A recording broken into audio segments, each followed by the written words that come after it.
أنا أمس ماشي الشويرة شخصيا ومعايا والدتي ومعايا ولدي، جيت لي بوابة مفرق النهر،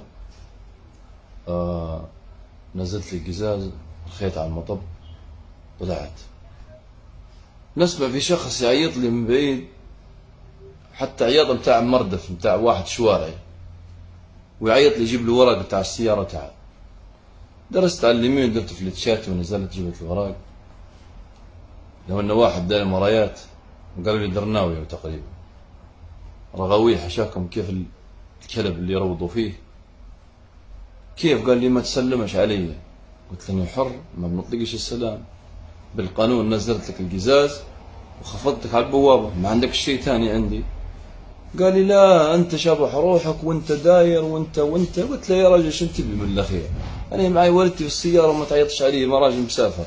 نط قال لي والله نط قال لي نقول لك حاجه تطز في حفتر وطز في عمر مراجع وطز في صدام، وانا ما يقدرش حد يدير لي حاجه ورقيك بنتشحن بالنار. قلت له 100 تشحن بالنار واشرب مع ميه. يا فندي صدام بواباتكم بوابه هي بالذات ما دايره طيب بكل دفعوا فينا في الميري ولا شو تبون ندفعوا انتم؟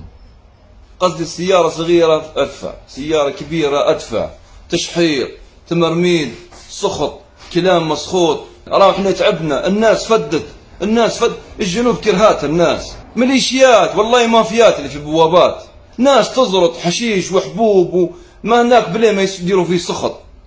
او لمس راجل او قاعد حي الحمد لله، ويه صاحب شركه جايب توانسه مهندسين، اقسم بالله نزلهم الشخص نفسه وين، والله يضربوهم في التريلا وخذوا منهم فلوس.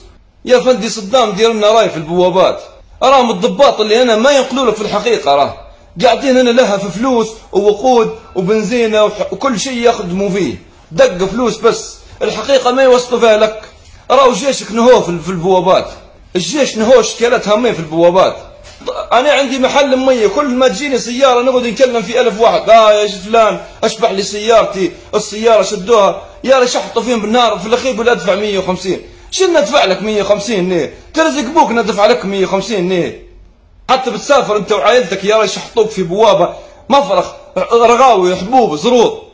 كان الجيش نحسبه بديك يا ما ضمينا له بكره احنا الجيش. عفسوا علينا شراده من مسخه، شراده من الشرق جايه الزاق وتزرط في الحبوب. دير موقف يا عمر مراجع. تعبنا يا رجل تعبنا، مش انا نتكلم بس نتكلم فيك بلسان الشعب اللي هنا.